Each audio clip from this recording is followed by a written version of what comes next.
Welcome to today's webinar, From Burned Out to Fired Up, 3 Principles to Guide Your Independent Career Transition. My name is Sarah Condi. I will be moderating today's webinar, and my role at MBO Partners is Consultant Services Advisor. And really what that means is when someone has a question about our services, or they found us online, or their friend referred us, they talk to me and learn a little bit more and see if there's any kind of a fit. So what we do, what MBO does, quite simply, is we make it easy for independent consultants and their clients to work together. Independent consultants and small businesses kind of plug into our infrastructure, use what they need so they can focus on what they love, and hopefully getting new clients, more billable hours, and they leave all the admin, back office, and stuff that maybe isn't so great about independent consulting to MBO. Now we're just going to take care of some administrative items. If you look on the page in front of you, you will be able to see all the webinar controls. In addition, if you have questions throughout the presentation, we will be collecting those and addressing those at the end. We will also be recording this webinar and emailing it out to you. So again, there will be a copy of this webinar that's recorded and sent out. And now it's my great pleasure to introduce Ingrid Sarrat. She's going to be our main speaker today, and she's founder of My Coaching Circle. She's a certified life coach, and she's just wonderful. I had a chance to get to know her, and I personally have worked with career coaches, and it was a career coach that helped me find this job, which I really love and enjoy, so I can personally speak to the value that career coaches can bring into our professional life. So I'm just thrilled to have her here today, and I'm excited for the message that she's going to give to us in the presentation. Thank you, Sarah, and welcome to all of you. So in this first introductory slide, you can see that the title of this presentation is Burnt Out and Fired Up. So today we're going to talk about change versus transition and how they're related. And I'm going to give you a very general overview of emotional intelligence, what it is, and how our emotions can assist thought and behavior. And then through the 6 seconds framework, we're going to look a little bit at the history and then tackle the 3 principles of that framework. Know yourself, choose yourself, and give yourself. Then I'm going to present you with a case study.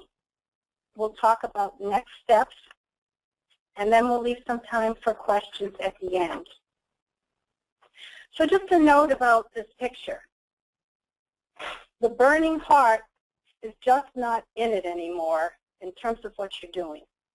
That's what it represents, that you're getting burnt out. And at the same time, that pain in your burning heart can cause you to consider alternatives and future possibilities for change and transition. And then you get fired up about that.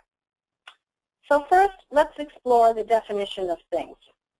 So in this exit slide, these 2 quotes are quotes that I really like because they effectively convey the idea that endings and beginnings are solidly linked in making a change.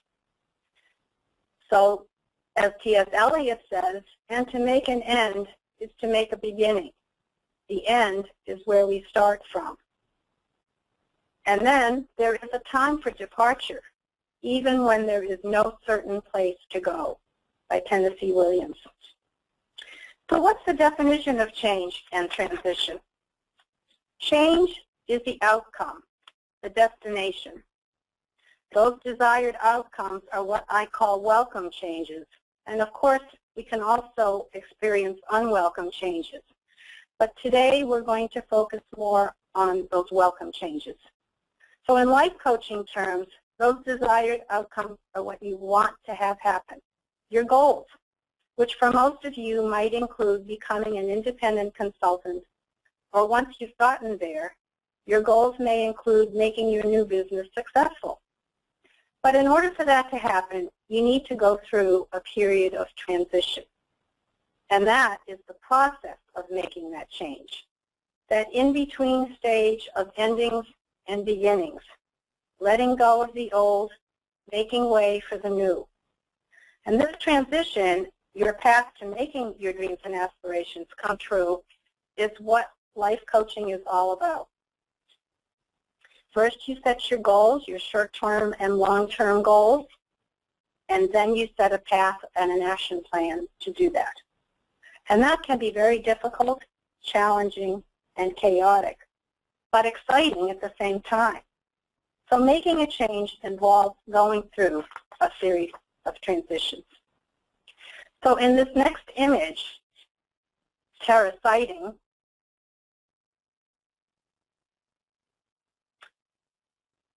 what is it?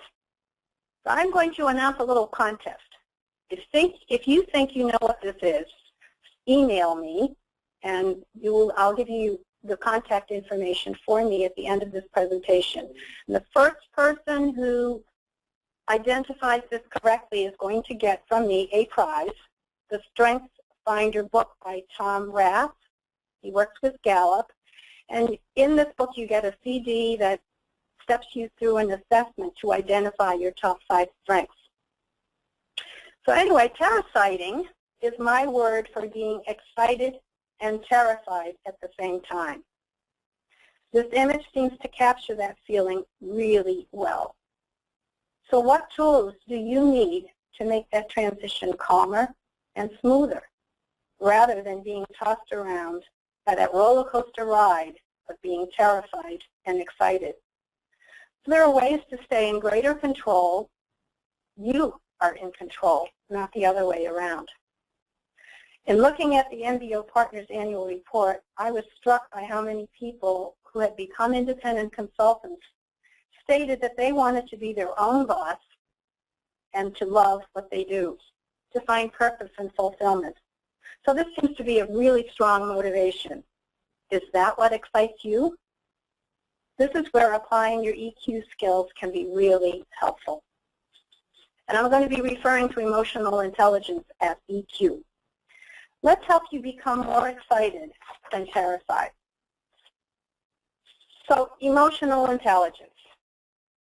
What exactly is that? So this first definition, the scientific definition of it,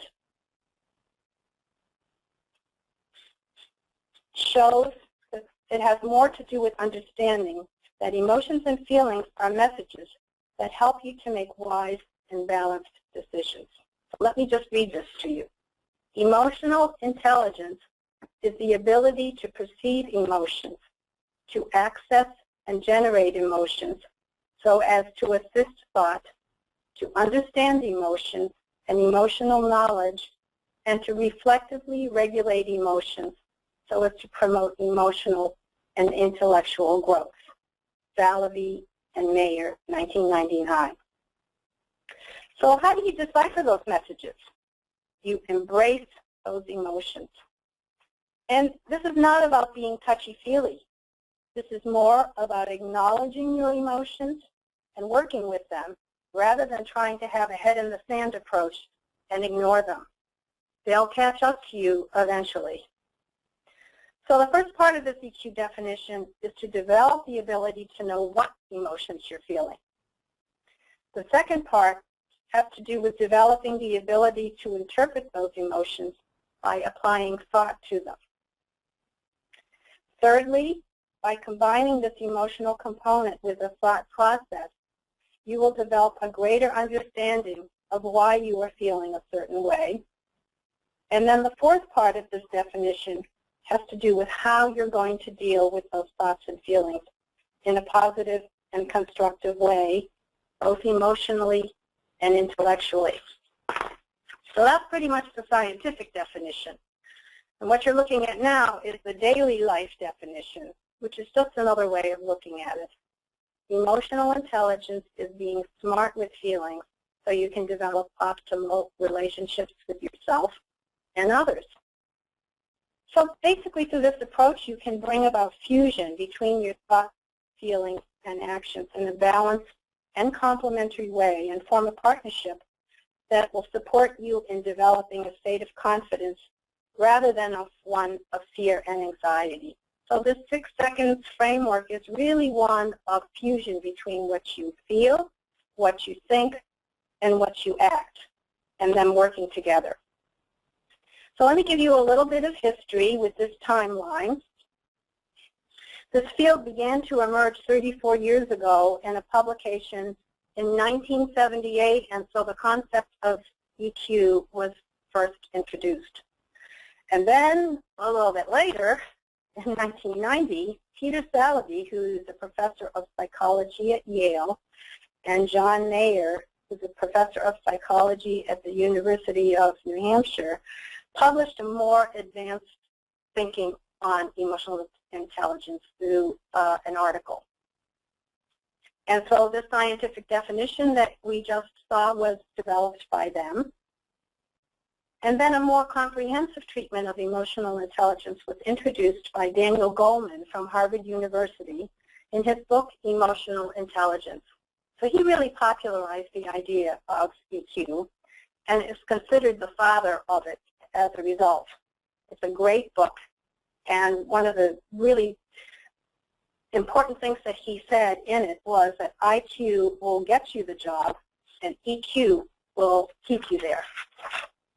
And then the 6 Seconds organization was established in 1997 by Josh Friedman and others, and it's been growing and developing ever since to train people to use EQ techniques in their personal and professional lives. The Nexus Conference has started, and in 2007, the 6th one took place, and this was kind of a benchmark because there were people from all over the world that came to it. And in 2008, 2,500,000 hits were made in search of emotional intelligence, and that has quadrupled since then.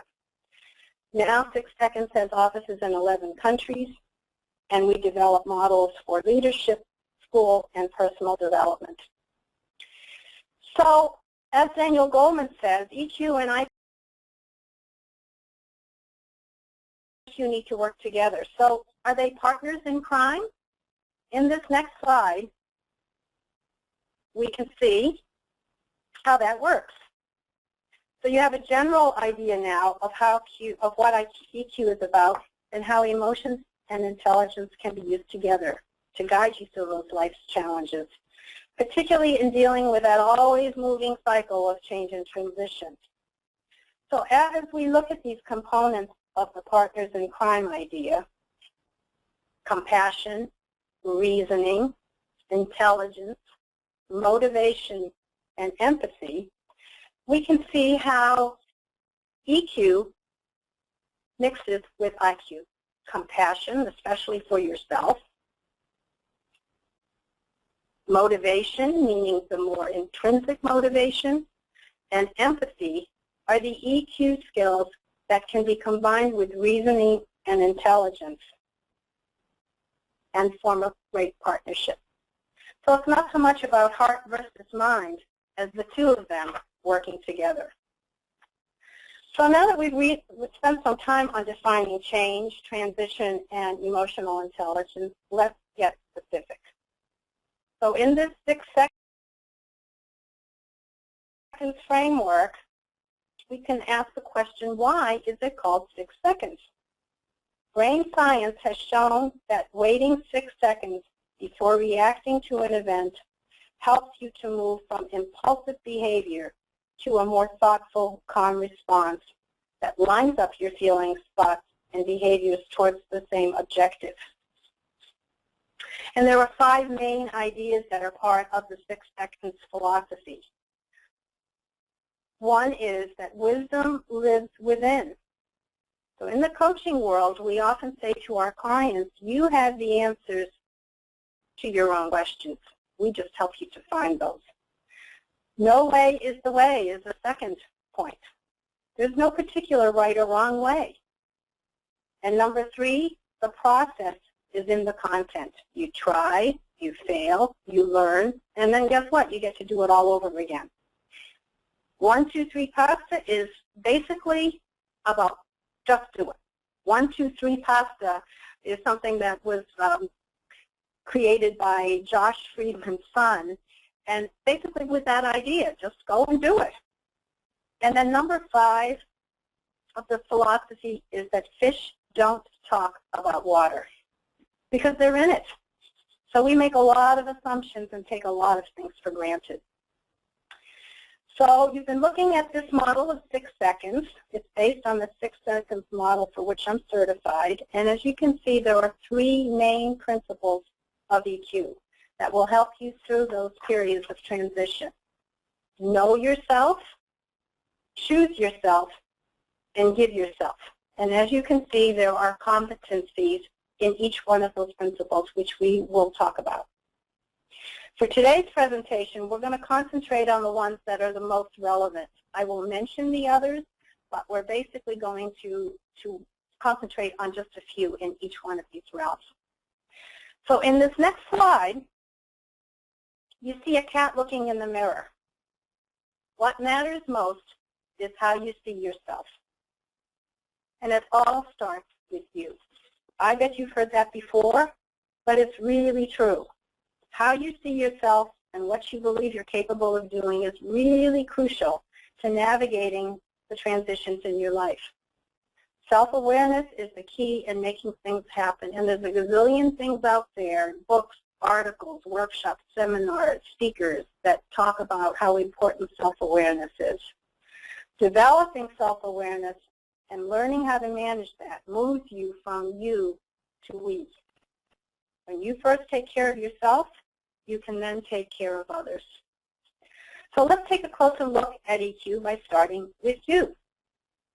So in this slide, know yourself, we ask ourselves, what exactly does that mean? What are we feeling and observing? And this is the first principle of EQ and the basis of it all. So let me give you a little bit of an overview so we can talk about these competencies of know yourself. So enhance emotional literacy, accurately identifying and interpreting both simple and compound feelings. So what does that mean? It means that we learn to embrace our feelings and break them down and get more specific information.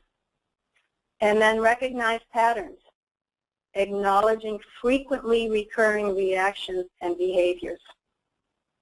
So we develop an understanding of how our feelings cause us to usually deal with things. What are our habits on how we react, and how does that work for or against us? This helps us to determine what needs to be changed and how to go about it. So in this next slide, you see there's something called an emotoscope, which is a great resource for exploring those emotions. And you have access to this by going onto this site, www.6seconds.org/feel.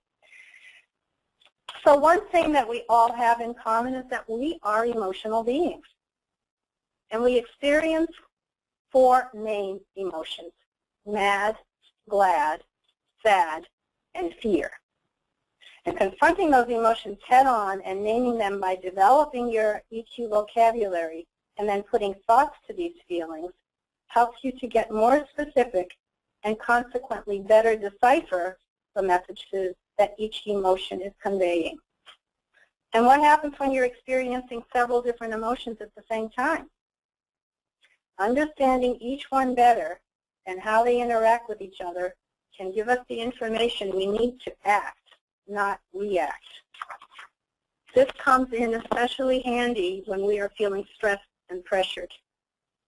So let's concentrate on fear and anxiety, as these are the feelings that I believe are the most prevalent in making this change from the safety and security of a corporate job and becoming independent. Or, once you're already there, growing and developing your business. So as you see, we're highlighting fear here, and there are different gradations of fear. So in this first face underneath, it may show that this person is feeling timid, shy, insecure. And what could the message for that be? I've lost my confidence. And then the purpose of feeling that way is I need to find a way to find my own strengths and build back up that confidence. Maybe in the second phase, the feelings are anxious, lost, worried. And the message may be, I'm not sure how things are going to work out. And then the purpose might be to focus attention on those potential problems. So you see how each of these phases reflects a certain gradation of feeling. Maybe the last one, terrified, panicked, petrified, or terror-sighted. The message may be that something awful is coming, and then the thought purpose is, I've got to focus on that danger and plan out what I'm going to do about it. And as you can see, these phases all reflect different things, and body language and facial expression goes along with these feelings. So put some thought and definition into what you're feeling, and give yourself some reflection time to do that. So in this next slide, just looking at patterns, basically. In recognizing patterns, we develop an understanding of how feelings cause us to usually deal with things. What are our habits on how we react, and how does that work for or against us? This helps us to determine what needs to be changed and how to go about it. It's like that definition of insanity, hitting your head against the wall again and again and expecting a different result. We're creatures of habit, but that's not always the best way of doing things forever. For instance, what behavior pattern causes us to be fearful and anxious? Maybe it's that we procrastinate for that presentation, for that meeting, for that special talk, or even for making that change. Or maybe it's just that you're late all the time, like me. I have a bumper sticker on my car that says, always late, but worth the wait. That causes a lot of stress and anxiety sometimes when you are really running late. How does that serve you, benefit you? And what steps could you take towards changing that behavior? So just to quickly review these two concepts of this first principle of knowing yourself, which is the basis of it all, in enhancing emotional literacy, deeply explore your feelings with thought and attention to the details, and get as specific as possible by expanding your branding of that feeling. So in the case of fear, maybe you're just anxious, or you're worried, or you're shy, or insecure, or maybe you're panicked. Remember, these emotions are really messages, and this will help you to make a plan to move forward. You can also create a journal in which you start to track this, or make a pro-con list of how this does or does not serve you. And there's also a quadrant model that I can step you through that can be very helpful with this. And then in recognize patterns, be curious and reflective about your reactive patterns and identify what works well and what doesn't. And are you willing to change it? And if you could step back and be the observer of that behavior and turn that exercise to one of curiosity, you could collect a lot of useful information about what makes you tick. So where are you now, and where do you want to be are really good questions. But remember, it's really important to be patient and do one step at a time. So in this next slide, you see two men arguing. And as we see on this slide, they're probably not saying very nice things to each other. Chances are that they're both going into a reactive and impulsive mode, and together going into a downward spiral that's not going to have a very happy outcome. And the same can happen with your actions. So that brings us to the next principle, choose yourself. How am I going to deal with my feelings and thoughts?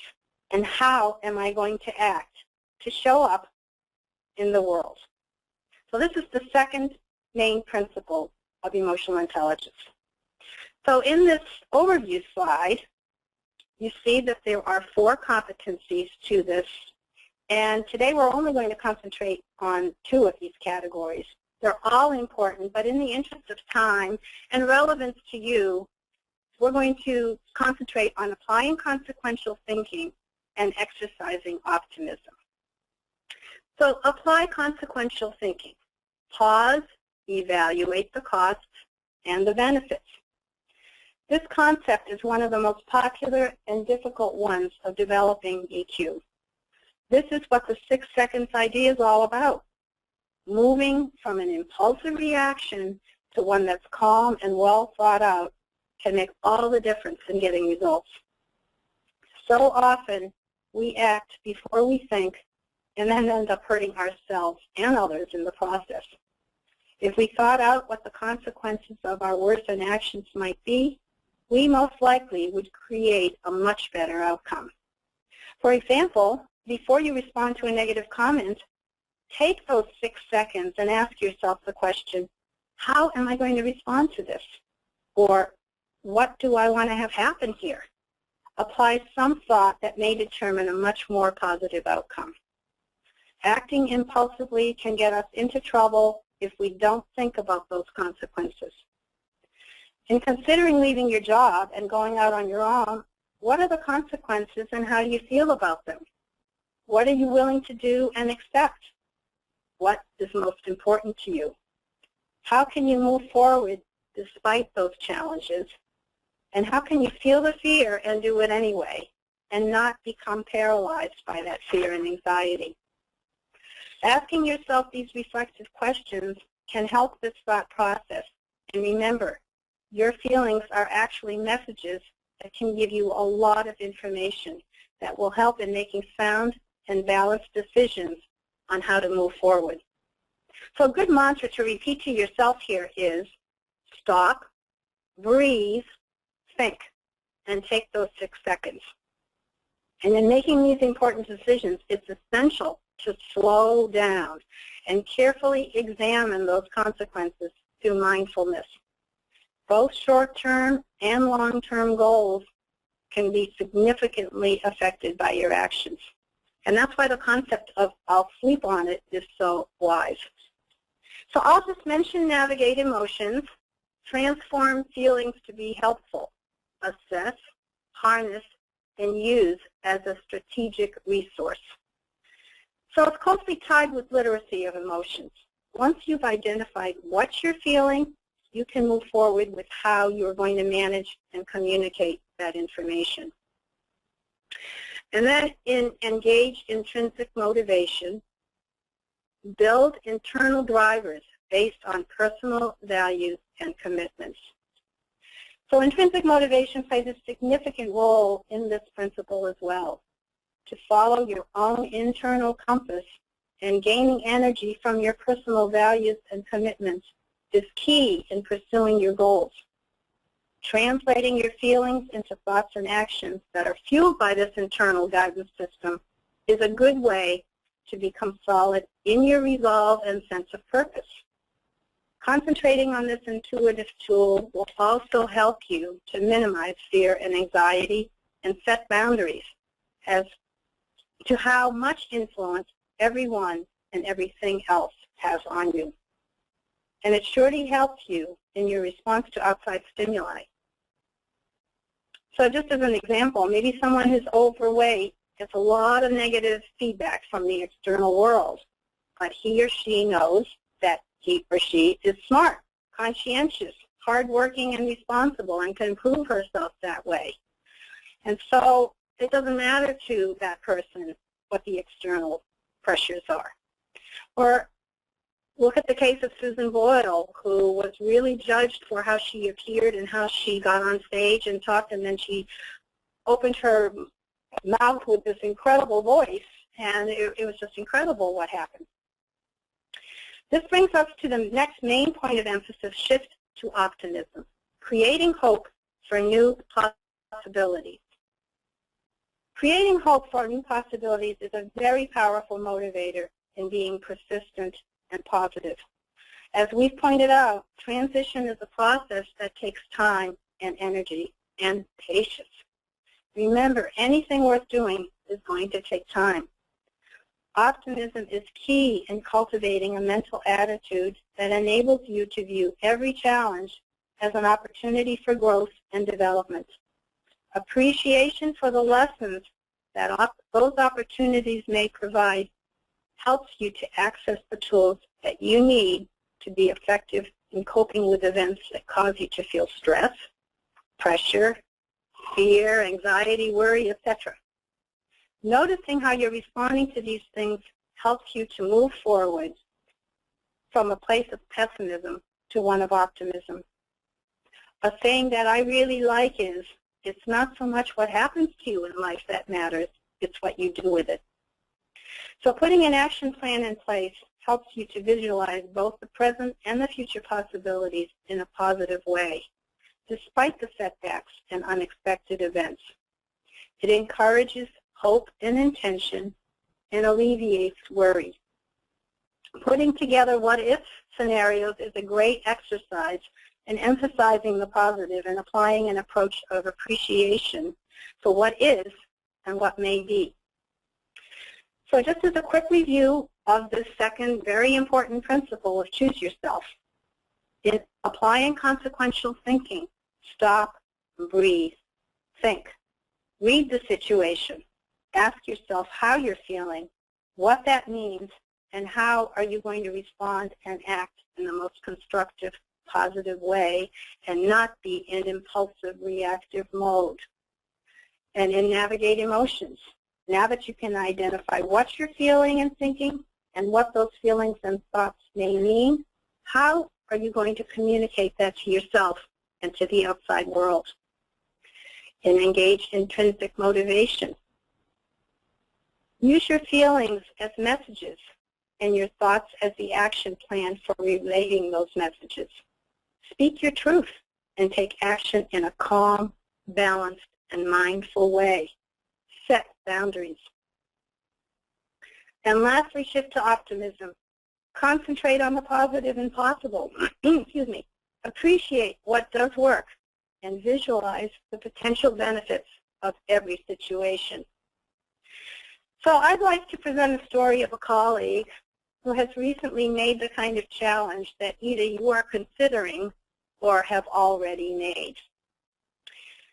So this case study really could be applied to either a man or a woman, and I will read to you what it is. One of the people who was in my coaching certification class is a great example of someone who was in the corporate world and made the change to become an independent consultant.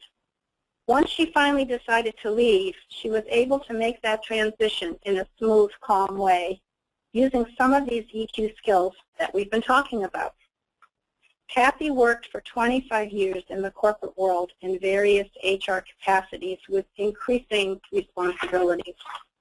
To her, this was the American dream, that she go to college, that she find a good job and achieve success, status, and financial security. She thought she was doing what she was supposed to do. She achieved great success and was making a lot of money. But over the years, she became dissatisfied and unhappy and feeling that she was a worker bee with no purpose and fulfillment in her role. Then in 2007, Kathy was beginning to want to end this corporate experience. She was encountering some difficulties with her team and sought out the guidance of an executive coach. He helped her to make some significant changes in her leadership style, which actually began her transition process towards change. Her team started functioning at a better level, which resulted in her receiving a generous bonus at the end of the year. However, she did not really appreciate it, for to her, these were the golden handcuffs that were keeping her trapped in a place where she no longer wanted to be. So she asked herself the question, now what am I going to do? And she also came to a powerful realization that if you don't make a conscious choice, the choice will be made for you. She was starting more and more to listen to the messages that her feelings were conveying to her and putting thought into how she was going to quit her job and make it in the outside world. She also was observing how the habits and patterns that she had developed over the span of her corporate career were keeping her locked in, and how fear and anxiety were still keeping her in a state of flux. Now the year was 2008, and her executive coach encouraged her to conduct a 360 review. Upon reviewing that with her, Kathy realized that she really didn't care anymore about her job and that she really wanted to leave. But in order to do that, she knew that she needed to start making a real exit plan and dealing with those thoughts and feelings that were restricting her. That didn't happen right away, and so it became the year 2009. During this year, one of the benefits that came out of her own coaching experience and subsequent success with her team was that people had started seeking her out for coaching within the company. As this occurred more and more frequently, she started to come to the realization that she could do this outside of the corporation, use her HR skills on her own. She became less and less engaged at work and more concentrated on coaching people to help them, not so much for her own benefit. And so her exit plan began. Remember what I said about choice being made for you? Well, in early 2010, her boss called her in and notified her that things were no longer working out. And so they worked out a severance package for her. She was so happy. She then made arrangements to enroll in the coaching program at Hudson Institute shortly after she left, and that's where I met her. So what are the lessons of her experience? Well, above all, she regrets that it took her so long to make the change that she desired. In her case, it took more than 2 years. Once she started using EQ skills to help her along, the process became much easier. So using those EQ skills can significantly shorten that time. And here's some more things she learned. Explore your feelings and thoughts and identify their messages and listen much more to them. Follow your gut. Listen to that inner guidance system and intuition. This can be self-soothing and helps you not to be swayed by external events. Also, don't let fear and anxiety paralyze you. What can you do about that? And create a financial cushion. She thought this was really key. Saving up enough so that you have some breathing room. She recommends up to 1 year, if you can, for your transition period. And that really helps with the fear and anxiety that you experience. And focus on making it. Be optimistic. Hope, positivity, persistence. Identify what you do want to do, not on what you don't. And if you're unhappy in your job, chances are that your performance will begin to decline. So it's quite necessary to make a change while you're still in control. And lastly, she thought it was really important to seek the help of a professional who can provide you with the insights and skills you will need to develop an exit plan. In her case, it was an executive coach, but to hire a transition coach or a career coach can be really helpful in this. So how's she doing? Great. She is so happy and feels so fulfilled. She'd never go back to the corporate world, and actually she's writing a book about it. She has a much better work-life balance and can do things the way she wants to do them. And so this brings us to the third principle of EQ. Give yourself. She now has the time and energy to concentrate on things beyond herself. It started with her own internal coaching in her company, and it was all about her employees and their goals and aspirations. So in this overview of Give Yourself, the question now is, what do I want to share? In her case, she was helping her clients at this point. In this first one, increasing empathy, connect at an emotional level, recognize and appropriate respond to others' emotions. It's a thing that really connects you to others, to the world, and brings a great sense of fulfillment, happiness, and purpose. As you give of yourself, particularly with your new EQ skills, your surroundings become your allies throughout your transformation. We're social beings, and too often we're cut off from others, and we find ourselves in a competitive relationship rather than a cooperative, collaborative one. So developing such ideals as acceptance and respect for one another and broadening our listening skills can bring us closer to each other. And as an independent consultant, you'll find these skills to be essential to your success and impact. This may lead you into the next concept of the Give Yourself principle: pursue noble goals. Put vision into action. Connect your daily choices with your overarching sense of purpose. So as this slide suggests, putting those daily choices and actions into a bigger picture of far-reaching impact gives you a greater sense of purpose and fulfillment. It helps answer such questions as, why am I here? What's my purpose? How do I walk the talk, and what can I do? Writing down a statement that answers some of these questions can put your personal and professional life into a totally different perspective. Something to consider is, what impact would you like to make long after you're gone? And what will your legacy be? In fact, why do you want to become an independent consultant? So a quick review of this third principle.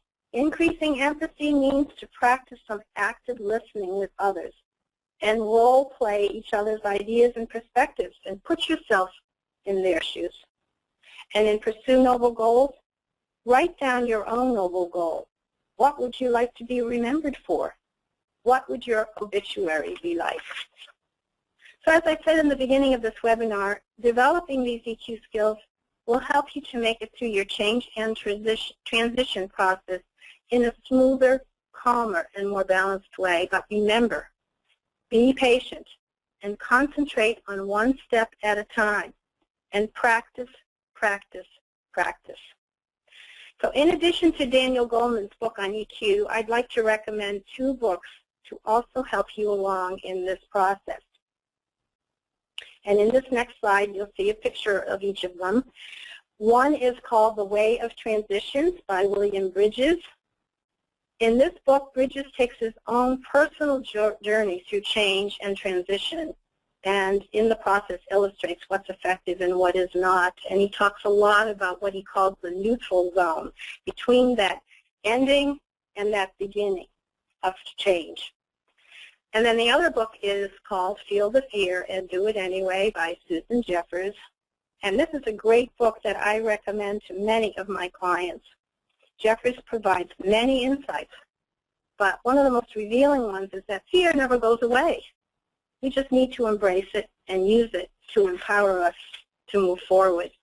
She says that when we can use that fear to move us out of our comfort zone, we learn to use change and transition as a vehicle for growth and assessment and development. So in this next slide is all about the SEI assessment tool. So if you'd like to find out how emotionally intelligent you are and what you can do to further develop those EQ skills, you can take this SEI EQ assessment, and you might be surprised. I was very confident that I was pretty emotionally intelligent when I first took on this assessment, only to find out that I could definitely improve my skills, which has been terrific in helping me to release and let go and move forward, both personally and professionally. It can be administered online, is professionally and individually scored, and followed up by a confidential, comprehensive, and customized report which we can review together. I'm offering a special price for anyone who's on this webinar today, December 6th. Just contact me by the end of the day, and we'll make arrangements for you to take this valuable assessment and discuss it further if you'd like. So in closing, I would like to thank you all for your participation and attention, and thank you to MBO Partners for the opportunity to host this webinar today and to share my passion for developing emotional intelligence in each of us. My noble goal of making the world a better place, one person at a time. So here's my contact information. Please don't hesitate to contact me if you'd like to further investigate this brave new world of emotional intelligence, change, and transition. I'd love to hear from you. Thank you so much. Thanks, Ingrid, so much. That was a wonderful presentation, and Again, my name is Sarah Condi. I'm a consultant services advisor at MBO. And we don't have too much time, so I do want to get to the questions that some people have been asking. So we have time for a question from Joan, and it says, in practicing empathy, what is the best way to acknowledge the emotions of someone who is always fearful and pessimistic without being an enabler or dreading each interaction? Well, one of the suggestion that I have about the active listening is very effective with that. When you're hearing this person talking to you, maybe translating back to them what it is that you hear them saying is really effective, and them maybe realizing some of the things that they're saying is reflecting some of the things that they're feeling that they may not even be conscious of. Yes, and I also wanted to announce that Mike Guba was the one who won the book. He was the first one to guess what the image was. I just wanted to make sure that we had. I just wanted to make sure that we had acknowledged him. You know, that's great. Good for you. And Ingrid, I really see a lot of trends with people moving from independent consulting who are just looking to get rid of those golden handcuffs, like you said. And there's so many great principles in here that we can use in our professional lives. And we just have one more question that we want to ask today. How long does it typically take to change some of these patterns that, you know, are so ingrained in maybe our behavior? And is it, you know, what do you think about what's an average time it takes to change those? Oh boy, that is a tough one. The average time is, I mean, it's so individual, and that's why you heard me say a whole bunch of times in this presentation to be patient and to do one step at a time. It really depends on you know, how deeply you're ingrained in something. It may be more than one pattern also. So being able to identify what is the one that you really need to tackle first, and then start taking some steps on how to do that, I think is really crucial. But above all, you got to be patient, because some of this stuff really takes time. Some of us have, a lot of us actually have habits that we've had since we were little. And so it's taken a long time to build up, and it's going to take time to break it down. Yeah, I figured there was no quick and easy answer. Usually it's patience and a lot of time. You know, as they say, the secret is, you know, they say the secret is there is no secret. And sometimes I think that that's a really true statement, and certainly of the people that I talk to who are considering making this change. Well, Ingrid, thank you again so much for your presentation. And I just want to remind all the attendees that a copy of this recording of this webinar will be mailed out early next week. So if you missed something or you want to dig into the slides a little more, you know, just know that that's coming. Of course, if you have any questions in the meantime, you can email us. There's all these different ways to contact us. And we should be able to get this out to you early next week. So I just want to thank everyone for attending, and I hope everyone has a great day and a lovely weekend. Take care.